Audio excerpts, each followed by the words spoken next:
नमस्कार, यहाँहरूलाई स्वागत छ डडेलोको कुरामा।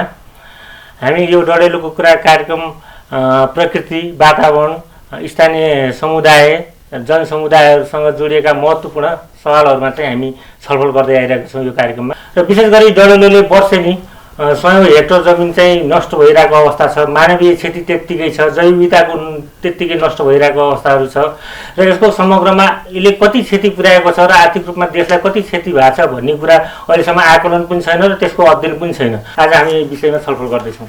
हामीसँग दुईजना विशेष अतिथि हुनुहुन्छ अहिले हाम्रो यो स्टुडियोमा छलफलका लागि। दीपक गेवाली वातावरण मन्त्रालयका सहसचिवज्यू र उहाँ वातावरण तथा जैव विविधता महाशाखाको प्रमुख पनि हुनुहुन्छ र अर्को अतिथि हुनुहुन्छ डाक्टर उत्तम बाबु श्रेष्ठ, वातावरण अनुसन्धानकर्ता। सबैभन्दा पहिला हामीले दीपक सरबाट सुरु गर्छौँ। अहिले नेपालमा डडेलोको अवस्थालाई सरकारले कसरी नियालिरहेको छ? नेपालमा वन डडेलोको समस्या विगत केही वर्षदेखि बढ्दो रूपमा गएको छ। अहिले पछिल्लो समयको कुरा गर्दाखेरि वार्षिक रूपमा झन्डै 2 लाख हेक्टर वन क्षेत्रमा डडेलो लाग्ने गरेको छ। विगतका कुराहरू गर्दाखेरि केही वर्षको अन्तरालमा मात्र डडेलो लाग्ने गर्थ्यो, यानि कि 1 वर्ष डडेलो लागेपछि 2-3-4 वर्ष कम डडेलो लाग्ने गर्थ्यो भने पछिल्लो समयमा झन्डै हरेक वर्ष उस्तै किसिमको इन्टेन्सिटी र कभरेजको हिसाबले उस्तै भएको छ। वन डडेलो बढ्न छ। यहाँलाई मैले पहिलो कुरा त्यो भने। दोस्रो विषय, वन डडेलो किन यसरी बढ्न थाल्यो भन्ने यहाँको प्रश्नमा, वन डडेलो पछिल्लो समयमा हामीले अब यो वातावरण परिवर्तनको कुरा पनि हो, तापक्रम, पृथ्वीको तापक्रम बढ्दो छ, लामो खडेरी, पानीको हिउँदे वर्षा प्राय चाहिँ कम मात्रामा पर्ने, अनि जङ्गलमा यो ज्वलनशील पदार्थहरू, त्यस्तो पदार्थहरूको मात्रा चाहिँ बढ्दै जानु। डडेलो एक ठाउँमा लाग्न साथ त्यो डडेलो 81 ठुलो रूप लिने र जताततै त्यस्ता मेटेरियल हुने हुनाले त्यो डडेलो तुरुन्तै फैलिएर वनको डडेलो बारीको डडेलो गाउँसम्म पुग्ने यस्तो खतरा जन्ने चिज भयो। जसले गर्दाखेरि वन डडेलो अब डडेलोको हिसाबले इभेन्टको रूपमा मात्रै सीमित नभएर यसले विपदको रूपमा समेत आउन थाल्यो। यहाँको भनाइअनुसार चाहिँ जुन परम्परागत रूपमा हाम्रा स्थानीय समुदायहरूले जुन क्रियाकलाप गर्दै आउनुहुन्थ्यो, वनलाई सरसफाइको कुराहरू, ती सबै बन्द भएपछि पनि एउटा फ्युलिङ एक्ज्याक्टली अब हामीले चाहिँ स्रोतको रूपमा प्रज्वलनशील हजुर यहाँले भने जस्तै वन पैदावार उपयोग नहुँदाखेरि त्यस्ता वन पैदावार डिपोजिसन हुन्छ र विभिन्न कारणले जङ्गलमा जाने र वा नजाने डडेलो लाग्यो भने लागेको डडेलो नियन्त्रणभन्दा बाहिर जान थाल्यो। डडेलो प्राकृतिक कारण, मानव कारणले, जेसुकै कारणले पनि डडेलो लाग्ने भयो, सुक्खा गएको कारणले भयो, वनमा डिपोजिसन हाई भयो, त्यो कारणले लाग्यो। तर लाग्ने डडेलोको इन्टेन्सिटी भनेको लामो समयसम्म डडेलो लाग्ने भयो। त्यसपछि त्यसको फैलावट पनि धेरै हुने भयो र त्यो फैलावटले गाउँ बस्ती समेत जोखिममा भए। त्यसले घटना त्यो जुन जब ती चिजहरू गाउँमा गएर घटना हुन थाल्छन्, कुनै बस्तीमा आगो पर्छ अथवा तपाईँको गाईबस्तुमा पर्छ अथवा कहिलेकाहीँ मानव जन्ने कुनै घटना भएपछि त्यो घटनाले बल्ल राष्ट्रिय घटनाको रूपमा अथवा त्यो चर्चा हुँदो रहेछ। र अहिले पछिल्लो समय यो जलवायु परिवर्तनको पनि कुरा आइरहेछ। जलवायु परिवर्तनको र डडेलोको सम्बन्ध नेपालमा एकदम जलवायु परिवर्तनको जुन हामीले आभास अहिले गरिरहेका छौँ, यसले हिउँदमा पानी पर्ने जुन वर्षा हुन्थ्यो त्यो वर्षाको ठेगान नभएको वर्षा हुने भयो। पानी या त पर्दैन हिउँदमा, अनि पानी पर्दाखेरि पनि तपाईँको जति भन्नुपर्ने भयो त्यो पनि पर्दैन र कहिले पानी पर्छ भन्ने पनि थाहा नहुने भयो। जसले गर्दाखेरि लामो समय खडेरी हुने भयो। खडेरी भएपछि पृथ्वीको तापमान तात्यो। त्यसकारण डडेलो हुनुलाई 3टा चिज चाहिने हो, एउटा तापक्रम, हावा र ज्वलनशील पदार्थ। यो 3टा डडेलोलाई पुग्ने 3टै चिजको चाहिँ तपाईँको क्लाइमेट चेन्जको कारणले डडेलोको जोखिम बढी भयो।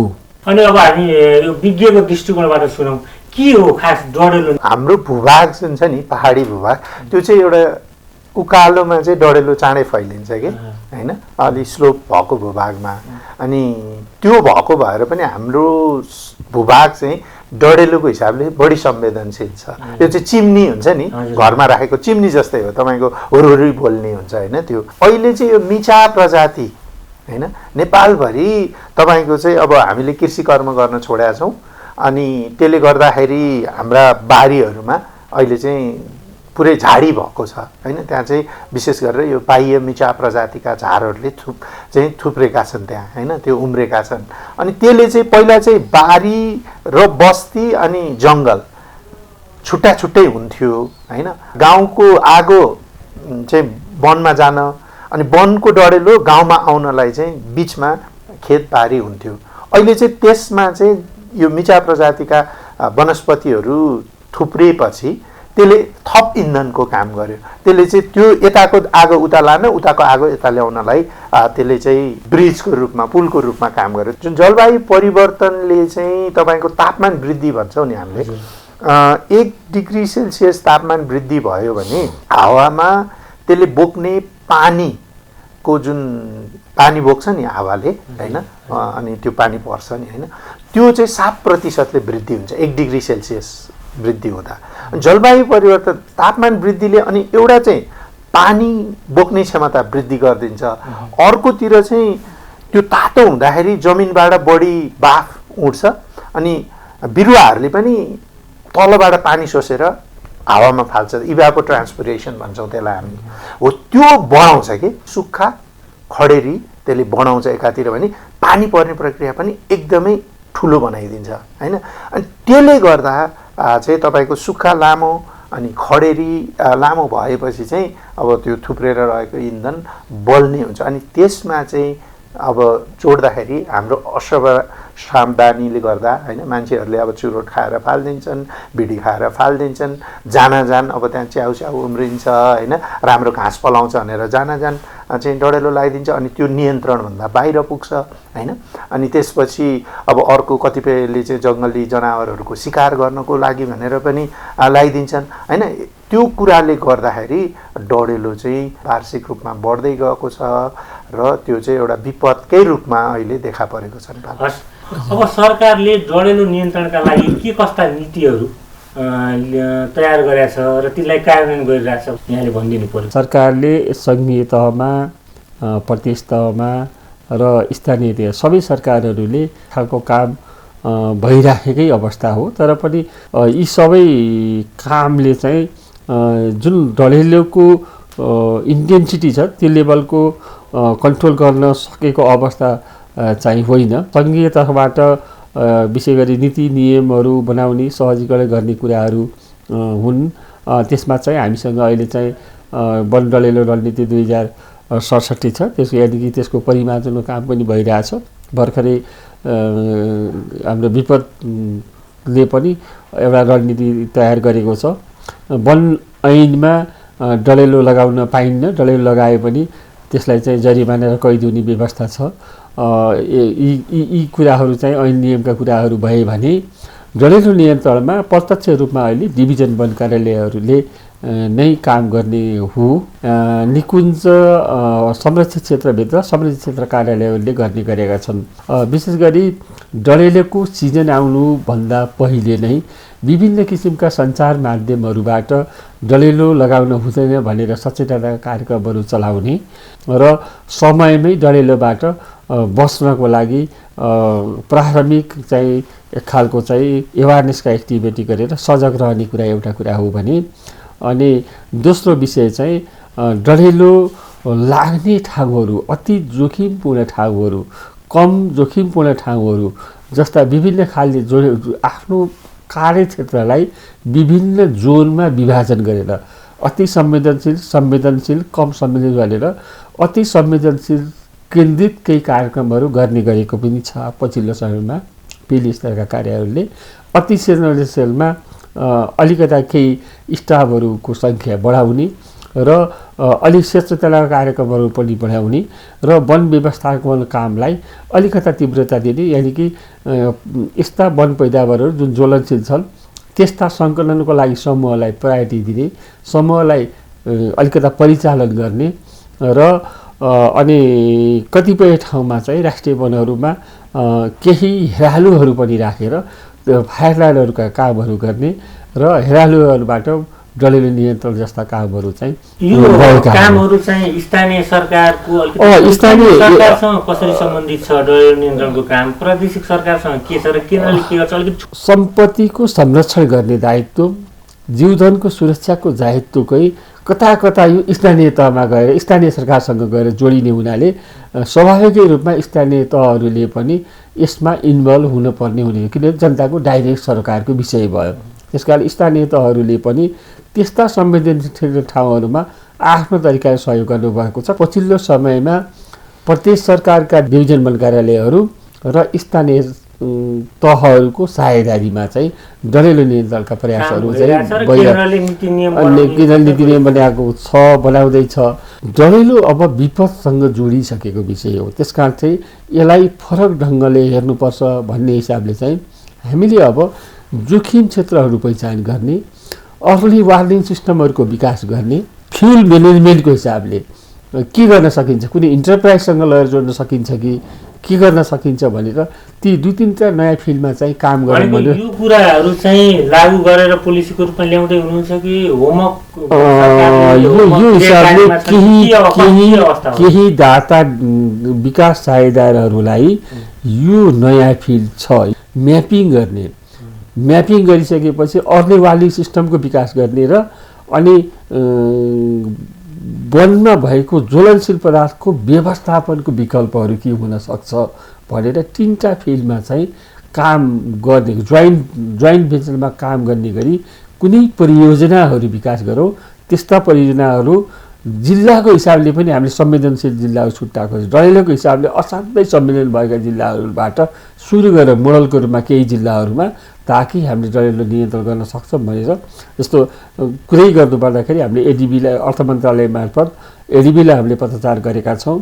अब म अलिकति उत्तम सरलाई सोधेँ यो सरकारको पोलिसी सरकारले जे गरिरहेछ नि सरले त नजिकबाट अब अनुसन्धानकर्ता पनि हुनुभयो डडेलो क्षेत्रमा अहिले रिसर्च पनि भइरहेछ गरिरहनु भएको छ फिल्डमा पनि काम पनि गरिरहनु भएको छ ग्याप के छ केन्द्र अनि प्रदेश स्थानीय सरकार बिचको ग्यापहरू चाहिँ के देखिन्छ पोलिसीगत कुराहरू हामीले जहाँ गर्नुपर्ने हो बनाउनु पर्ने पोलिसी भएका नभएका र कानुनको पाटोमा चाहिँ कतिको के ग्याप छ अलिकति हजुरको दृष्टिकोणले हेर्दाखेरि के देखिन्छ जस्तै एउटा चाहिँ ग्यापको कुरा गर्दा सुरुमा चाहिँ थोरै बुझाइमा अलिकता समस्या छ कि जस्तो लाग्छ अनि अलि पहिलासम्म डडेलो चाहिँ विपदको परिभाषामा नेपालमा पर्दैन थियो चाहिँ हाम्रो बुझाइमा थोरै परिवर्तन डडेलोलाई पनि एउटा विपदको रूपमा हामीले हेर्न थालेका छौँ र अर्को चाहिँ प्रभावको हिसाबले डडेलो चाहिँ क्रस सेक्टरल छ तपाईँको है यसमा चाहिँ डडेलोले के चाहिँ इम्प्याक्ट गर्छ वा प्रभाव गर्छ भने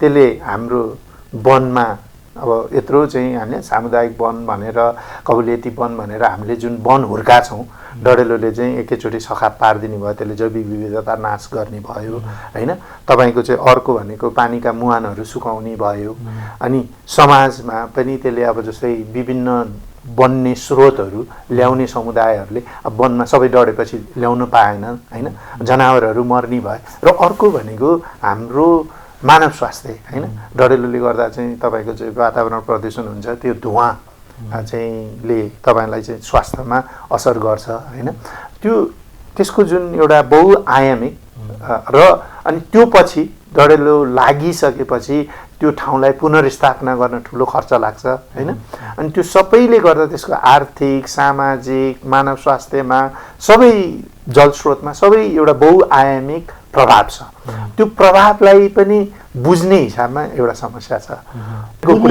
समस्या भनेको कसलाई छ त्यो समस्या जस्तै हामीले चाहिँ डडेलोलाई छ नि बुझ्नको लागि यो बहुआयामिक विषय हो यो जनस्वास्थ्यको पनि विषय हो भनेर जनस्वास्थ्यको कोणबाट हेर्ने यो चाहिँ सामाजिक विषय हो भनेर सामाजिक कोणबाट हेर्ने आर्थिक विषय हो भनेर आर्थिक कोणबाट हेर्ने अहिले चाहिँ के भइरहेछ नि एउटा वनको हिसाबले मात्रै हो एउटा चाहिँ वनको हिसाबले मात्रै हेरिरहेका छौँ अनि अर्को तथ्याङ्क मा पनि अब अहिले जति पनि हामीले सरले मैले जुन तथ्याङ्कहरू दिइरहेका छौँ त्यो चाहिँ यो मोडिस स्याटेलाइटबाट खिचिएको तस्बिरहरूको आधारमा हामीले केलाइरहेका हो। हाम्रो वनमा कति इन्धन थुप्रेको छ त भनेर खासै त्यस्तो अध्ययन मलाई चाहिँ थाहा छैन, त्यस्तो भएकै छैन। अनि त्यो थाहा भएपछि नै अनि कुन बढी जोखिम कुन कम जोखिम, अहिले हामीले जोखिम मापन कसरी गरिरहेछौँ भने पहिला हिस्टोरिकल्ली यो ठाउँमा बढी लाग्थ्यो अहिले पनि लाग्ला भन्ने आकलनको आधारमा त्यो एउटा मापनको तरिका हो। तर हाम्रो अझ त्यसलाई वैज्ञानिक कसरी हुन्थ्यो भने त्यहाँ चाहिँ कति इन्धन थुप्रेको छ र त्यसको सम्भावना जति धेरै इन्धन थुप्र्यो त्यो ठाउँमा बढी सम्भावना भयो होइन। अब डढेलो नियन्त्रणको प्रयासमा चाहिँ अब हामीसित एउटा मानव स्रोत साधनहरूको एकदमै कमी छ। जस्तै डढेलोको जुन विज्ञान बुझेको मान्छे एक्ज्याक्टली हजुर नियन्त्रणमा होइन, मैले चाहिँ एउटा बुझाइ भने अनि अर्को प्रयासमा चाहिँ नियन्त्रणको प्रयास गर्दा चाहिँ हामीसित मानव स्रोत साधनहरू चाहिँ एकदमै कम छ डढेलो बुझ्ने होइन त्यसलाई चाहिँ। अनि र त्यसलाई नियन्त्रण गर्न जाँदाखेरि जुन एउटा राम्रो इक्विपमेन्टहरू चाहिन्छ होइन, अनि त्यो होसियारीका साथ जानुपर्छ। अहिले पनि अब समुदाय स्थानीय समुदायले त्यही परम्परागत स्याउलाहरू युज गरेर नै डढेलोलाई नियन्त्रण गर्ने प्रयास गरिराख्नु भएको छ होइन। अनि त्यो स्रोत साधनको पनि कमी छ। अनि अर्को भनेको अलिकता समन्वय, मैले अघि नै भने त्यो टुक्राहरू आइ नै हाल्यो। हजुर मलाई अघि समस्या छ भन्ने नि इन्टरलिङ्क गर्ने समस्या छ। जस्तै यो सामाजिक विषय हो, यो आर्थिक पनि हो, यो स्वास्थ्यसँग पनि रिलेट छ भन्ने कुरा इन्टरलिङ्क गर्ने विषय चाहिँ कसरी गर्न सकिन्छ त? यो सोलुसन त्यो समस्यालाई समाधान कसरी गर्न सकिन्छ? अब ठ्याक्कै त्यो कसरी संयोजन गर्नुपर्छ त्यसको लागि कस्तो भूमिका हुन्छ? मलाई चाहिँ अब अहिले जसरी विपद प्राधिकरणले त्यसको एउटा अलिकता भनौँ न केन्द्रीय स्तरमा एउटा कोअर्डिनेसनको भूमिका गर्ने, अब हिजोको दिनमा तपाईँको चाहिँ गृह मन्त्रालय अन्तर्गत त्यो थियो भने अब आज अलिकता त्यो अलिकता सुधार अब हुँदै गएको छ होइन। अब अहिले हामीले भनौँ न जस्तै अब वन मन्त्रालयको सरले यहाँ कुरा गरिराख्नु भएको छ। अब यो कुरालाई स्वास्थ्यको एङ्गलबाट किन नहेर्ने होइन? अनि त्यो एउटा त छलफल भएर यसलाई एकरूपता ल्याएर अनि त्यसपछि मात्रै तपाईँले भन्नुभयो जस्तै समाधानको उपाय खोज्ने हो। र अर्को भनेको चाहिँ जस्तै समाधान खोज्नको लागि हामीसित चाहिँ एउटा मात्रै समाधान हो कि भनेको मतलब वन डढेलो हामीले भूगोल पनि चेन्ज गर्न सक्दैनौँ, जलवायु परिवर्तनको जुन जोखिम छ त्यो पनि परिवर्तन गर्न सक्दैनौँ। हामीले गर्न सक्ने भनेकै त्यो आगो लाउन नदिने र त्यहाँको जोखिमलाई कम गर्नको लागि इन्धनलाई निकालेर चाहिँ वनलाई त्यसको जोखिम न्यूनीकरण गरिदिने हो कि। उत्तम सरलाई नै सोध्छु। अब हामीसँग त त्यो हेलिकप्टरबाट पानी फाल्ने ठुल्ठुला उपकरणहरू प्रयोग गर्ने केमिकलहरू प्रयोग गर्ने त्यो क्यापेसिटी त छैन नि, प्राविधिक रूपमा हामी त्यति सक्षम छैनौँ विकसित मुलुकहरूले जसरी गरिरहेछन् डढेलो नियन्त्रणको काम। तर हामीसँग त्यो छैन भने हामीसँग प्राकृतिक रूपमा प्रकृतिलाई नै आधार मानेर समाधान गर्ने त थुप्रै उपायहरू छन् नि होइन। त्यो एउटा महत्त्वपूर्ण विषय हो नि नेपालको सन्दर्भमा। अहिले त्यसको नेपालमा नि त्यसको समाधानका उपायहरू बारे त्यसलाई कार्यान्वयन गर्ने विषयमा स्थानीय समुदायले त्यसलाई लागू गर्ने विषयमा प्रकृतिमा आधारित उपायहरू खोज्ने विषयमा हामी कुन पोजिसनमा छौँ? त्यो अब यसमा चाहिँ जस्तै मलाई लाग्छ अब भए त राम्रो हेलिकप्टर केमिकलहरू छरेर पानी गरेर नियन्त्रण, तर हाम्रो डढेलो जुन छ नि हामीले त्यो टिभीमा अस्ट्रेलियामा देखेको क्यालिफोर्नियामा देखेको त्यो लेभलको डढेलो चाहिँ छैन क्या हाम्रोमा। सम्भवतः त्यो लेभलको सोल्युसन पनि हाम्रो लागि उपयुक्त नहुन पनि सक्छ। हाम्रो त अलिकता स्थानीय रूपमा सामुदायिक वनहरूमा राष्ट्रिय निकुञ्जहरूमा अलिकता सरकारी वनहरूमा लाग्ने डढेलो न हो, सानो प्याचेजहरूमा लाग्ने। अनि त्यो भएर अलिकता स्थानीय अब प्रकृतिमा आधारित जुन समाधान भनेर भन्नु पनि त्यसले चाहिँ के गर्छ भने एउटा त मैले भने डढेलोको जोखिमलाई कम गर्छ। जस्तै डढेलोको लागि जुन इन्धन थुप्रिरहेको छ नि वनमा हो त्यो निकालेर कम्पोस्ट मलहरू बनाउने। जस्तै त्यहाँ चाहिँ मिचा प्रजातिका झारहरू छन् होइन, अनि विभिन्न किसिमका झाडीहरू त्यसलाई चाहिँ सरसफाइ गरेर हामीले चाहिँ तपाईँको चाहिँ त्यसबाट कम्पोस्ट मलहरू बनाउन सकिन्छ, जसले एकातिर रासायनिक मलको हाम्रो परनिर्भरतालाई घटाउँछ होइन, मल पनि दिन्छ, डढेलोको जोखिम पनि कम गर्छ। एउटा चाहिँ जोखिमै कम गर्ने भयो। अर्को डढेलो लागेको बेलामा होइन, त्यसको लागि तपाईँको विभिन्न उपाय छ, चरण व्यवस्थापन गर्ने होइन। जस्तै अब एउटा चाहिँ चरण व्यवस्थापन गरेर पनि अब त्यहाँ भएका घाँसहरू इन्धनहरूलाई निकाल्न सकिन्छ। स्याउलाहरूबाट जस्तै टिपेर होइन, अब जस्तै सालको पातहरू टिपेर टपरीहरू बनाउन सकिन्छ होइन, अनि त्यसलाई चाहिँ बजारीकरण गर्न सकिन्छ, जसले प्लास्टिकको चाहिँ परनिर्भरतालाई केही मात्रामा कम गर्छ होइन। अनि अर्को मैले भने कम्पोस्ट मलहरूका कुराहरू जो र अनि मिचा प्रजातिको पनि नियन्त्रण गर्न सकिने पानीको स्रोत हो। एक्ज्याक्टली, म त आउँदैछु होइन। अनि त्यो चाहिँ डढेलो लाग्नुभन्दा अगाडि गरिने होइन। अनि त्यसपछि अर्को भनेको चाहिँ डढेलो लागिसकेपछि के गर्ने त, जस्तै अघि हामीले नियन्त्रण गर्ने भन्ने कुरा छ नि त। जस्तै यस्ता समाधानहरू हुन्छ, जस्तै पोखरी बनाउने, जङ्गलको बिचमा पोखरीहरू खन्ने, त्यसले चाहिँ पानीको मुहानहरूलाई पनि चाहिँ सुक्न नदिने भयो। अर्को डढेलो लाग्दाखेरि अब चाहिँ तपाईँले चाहिँ पानी सहजै उपलब्ध गर्ने भयो, बर्खाको पानीहरू सङ्कलन गर्ने पोखरीहरू बनाउनु भयो भने। अनि प्लस त्यसले चाहिँ वन्यजन्तुहरूलाई पानी खानको लागि त्यो स्रोत पनि दिने भयो, एउटा चाहिँ त्यो भयो। अनि डढेलो लागिसक्यो ल होइन, यो सबै हुँदा नियन्त्रण पनि गर्न सकिन्छ। डढेलो लागिसकेपछि पनि तपाईँको चाहिँ अब त्यसमा कस्तो किसिमको बिरुवा रोप्ने होइन, त्यो डढेलो लागिसकेपछि माटोको जुन त्यो भूस्खलन भनौँ वा चाहिँ इरोजन, सोइल इरोजनहरू अलि धेरै हुन्छ। अब त्यसलाई पनि हामीले नियन्त्रण गर्ने चाहिँ प्रकृतिमा आधारित समाधानहरूले नै हो होइन। त्यो भएको भएर प्रकृतिमा आधारित समाधानहरूले चाहिँ तपाईँको डढेलोको जोखिम न्यूनीकरण गर्छ। डढेलो लाग्दाखेरि नै तपाईँको चाहिँ त्यसलाई हामीले चाहिँ नियन्त्रण गर्नलाई सहज बनाउँछ।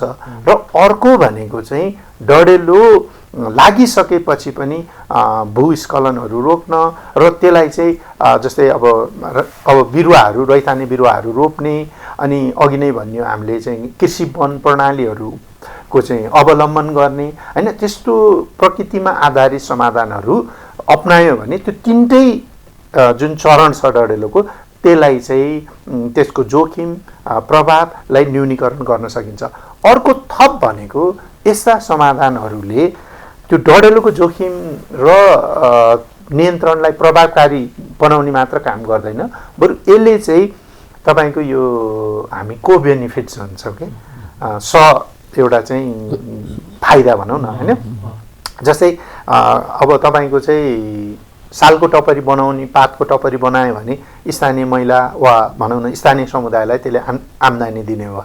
अब कम्पोस्ट मलहरू बनायो भने एकातिर इन्भेजिभ स्पेसिसहरूको जोखिम कम हुने भयो, प्लस अर्को त्यसले मल दिने भयो। अर्को चाहिँ थोरै, अनि अर्को भनेको चाहिँ त्यसले चाहिँ तपाईँको जैविक विविधतामा, पानीमा, आर्थिक रूपमा, त्यो लाइभलीहुडमा सबैमा सघाउन एउटा को बेनिफिटको पनि काम गर्छ। अब म यही कुरा जस्तै प्रकृतिमा आधारित समाधानका कुराहरू छन् नि, अहिले नेपाल सरकारले यो विषयमा कतिको ध्यान दिएको छ, अथवा आफ्नो पोलिसीमा स्थानीय समुदायलाई, वन उपभोक्ताहरूलाई यो यतातिर जानुपर्छ है, हाम्रो चाहिँ यो हो समाधानको उत्तम उपाय भन्ने खालको हामीले त्यतातिर सोचेका छौँ। एनपिएसलाई पोलिसीमा राख्ने, त्यसलाई कार्यान्वयन गर्ने, अथवा कसरी जाने भन्ने केही नीतिगत व्यवस्था गर्ने तयारी। मूलत हामीले वन व्यवस्थापनकै कामलाई बढी जोड दिन्छौँ। सरकारी हिसाबले कुरा गर्दाखेरि वन र हामीले रिजन पनि वन व्यवस्थापन प्रभावकारी हुन नसकेका कारणले गर्दा पनि डढेलो जोखिम भएको हो भन्ने कुरा जुन अहिले पनि हामीले भनिसक्यौँ। वन व्यवस्थापन गर्दाखेरि वनभित्र फायर लाइनहरू बनाउने, अनि वनमा भएका उत्पादनशील वस्तुहरू जुन वनको क्षमता अनुसार कति हार्भेस्ट गर्न सकिने हो, त्यो वनले कति सिफारिस गरेको हुन्छ, हरेक पिच अफ ल्यान्डले त्यो अनुसारको काठ निकाल्ने हो, दाउरा निकाल्ने हो, घाँस निकाल्ने हो, स्याउला निकाल्ने हो, के सिफारिस गरेको हुन्छ, त्यो सिफारिस गरे अनुसारको पैदावारहरू भनेको क्वान्टिटीमा हरेक वन खण्डबाट वार्षिक रूपमा निकाल्ने हो भने यो समस्या आउँदैन नै भन्न पनि सकिन्छ, अथवा यो समस्या नै होइन। यानि कि सबै क्षेत्रमा, तत्त क्षेत्रमा जे हिसाबले वन व्यवस्थापन गर्ने भनिएको छ त्यसरी नै वन व्यवस्थापन भयो भने डडेलोको जुन अहिले जोखिम छ यो जोखिम 90% भन्दा कम घटेर जान्छ। फायर लाइन बनाउने कुरा अब अथवा वन व्यवस्थापन गर्ने काम पनि गरेनन् भन्ने कुरा जहाँसम्म त्यस अरू उपाय के हुन सक्छ भन्दा फायर लाइनलाई पनि भूगोल यति कठिन छ, हरेक ठाउँमा त्यो फायर लाइनहरू बनाउने भनेअनुसार जसरी काबीमा कोरिन्छ त्यो लेभलका चिजहरू बन्ने सम्भावना पनि नहोलान्, कम होला भने त्यस्ता फायर लाइनहरूलाई ग्रिन हरित पेटीको रूपमा विकास गर्न सकिन्छ। भनेको ल्यान्डलाई एक्सपोजर गर्ने, एक्सपोजर गरेपछि कहिल्यै पनि सधैँभरि सदाबहार रहने गरी घाँसे मैदानहरू, पानीका स्रोतहरू डेभलप गरेर त्यस्ता फायर लाइनहरूलाई हरित पेटिकाको रूपमा चाहिँ घाँसे मैदानको रूपमा विकास गर्यो भने एक ठाउँमा लागेको डडेलो अर्को वनमा प्रवेश गर्न अथवा अर्को क्षेत्रमा जान पाउँदैन। अर्को उपायहरू यो छ, अर्को वनलाई चिसान कायम राखिराख्ने, पोखरी लगायतका कुरा त भए नै अरू पानीका थप मुहानहरू अन्यत्र छन् भने पनि ती खेर गइरहेका मुहानहरू पानी गएको खोल्छाबाट पाइपिङ सिस्टम अथवा अन्य कुनै सिस्टमबाट जहाँ कम चिसान छ त्यस्ता ठाउँहरूमा पनि चिसानको विकास गर्न सकिने यो कुरा वन व्यवस्थापन भित्रै पर्ने भयो है। एकदमै पर्छ, यो सबै कुराहरू आउँछ। भनेपछि सर दिपक सरले भने जस्तो यो वन व्यवस्थापन भनेकै नेचर बेस्ड मेजर औजार भनेको वन व्यवस्थापन हो। वन व्यवस्थापनभित्र ठाउँ, भूगोल र वनको टाइप्स अनुसार के मागेको हुन्छ त्यो लेभलको ट्रिटमेन्ट हामीले त्यहाँ गरिदिनु पर्यो। कहीँ चिसान मागेको ठाउँमा चिसान बुझाइदिनु पर्यो, कहीँ चाहिँ तपाईँको घाँसे मैदान बनाइदिनु पर्छ, घाँसे मैदान बनाइदिनु पर्यो, कहीँ चाहिँ ठुला रुख हुर्किने ठाउँको छ भने ठुला रुख बनाइदिनु पर्यो।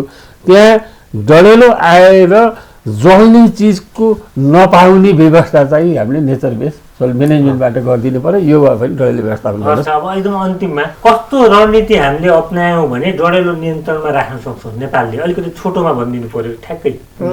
मैले अघि नै भने रणनीति ठ्याक्कै के गर्दाखेरि अलिकति कसरी जानुपर्छ, राज्य कसरी जानु पर्यो, स्थानीय समुदाय कसरी जानु पर्यो, सङ्घ संस्थाहरू कसरी जानु पर्यो, त्यो अलिकति हरेक विपद भनेको चाहिँ स्थानीय तहमा त्यसको प्रभाव चाहिँ महसुस हुने विपद हो कि, चाहे त्यो डडेलो होस्, चाहे त्यो बाढी होस्, चाहे पहिरो होस्, त्यो चाहिँ स्थानीय तहमै हुन्छ कि।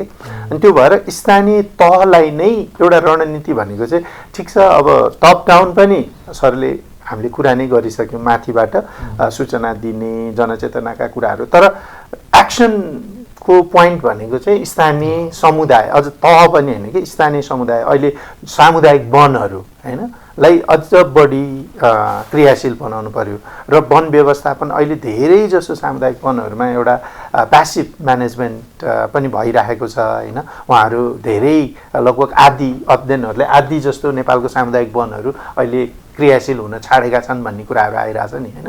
उहाँहरूलाई अलिकता क्रियाशील बनाउनु पर्यो र त्यसको लागि एउटा इन्सेन्टिभ्स मेकानिजमहरू के हुनसक्छ भन्नेमा छलफल हुनु पर्यो जस्तो लाग्छ।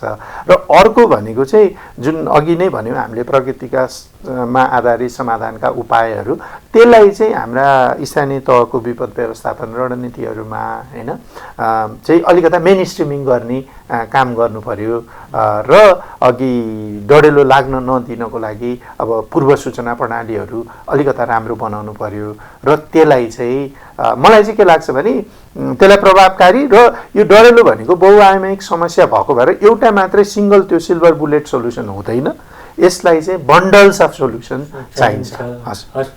मैले यहाँ दिपक सरलाई भने अब के नागरिकलाई चाहिँ नेपाल सरकारले डडेलो र यो नेचर बेस्ड सोल्युसनका सन्दर्भमा के सन्देश दिन चाहन्छ? कि डडेलो पछिल्लो समयमा जोखिम बन्न गएको छ, विपदको घटना निम्ताइरहेको छ। त्यसकारण चाहिँ हाम्रै लापरवाहीको कारणले डडेलो लाग्ने गरेको हो। डडेलो लाग्न चाहिँ नदिउँ। वनमा भएका जति पनि पदार्थहरू छन् व्यवस्थापन गरेर त्यस्ता पदार्थहरू आफ्नो कार्यान्वयन बमोजिम ल्याएर वन पैदावारको सदुपयोग गरौँ। समूहमा सचेत बनौँ। सानो लापरवाहीले ठुलो घटना गर्छ। वन कार्यालयको मात्रै डडेलो निभाउने जिम्मेवारी होइन, डडेलो नियन्त्रण गर्ने हामी सबै हरेक नेपाली नागरिकको कर्तव्य हो भनेर हामीले सबैले यदि बुझ्यौँ भने डडेलो लाग्दैन। जुन घटना हामीले बेहोर्नु परेको छ त्यो घटना हुँदैन। मैले सबैलाई एज ए सचेत नागरिकको व्यवहार गरौँ भन्ने सन्देश दिन हस्, यहाँहरू दुवै अतिथिलाई धन्यवाद कार्यक्रममा आइदिनु भयो। हस्, बोलाइदिनु भयो, धन्यवाद। हस् त, आजको कार्यक्रम यहीँसम्म। हामीसँग जोडिनु भएकोमा यहाँहरू सबैलाई धेरै धन्यवाद। अनि फेरि अर्को यस्तै विषय प्रकृतिमा आधारित समाधानका कुराहरू र प्रकृति वातावरणका कुराहरू लिएर हामी फेरि पनि उपस्थित हुन्छौँ। यहाँहरू सबैलाई धेरै धेरै धन्यवाद।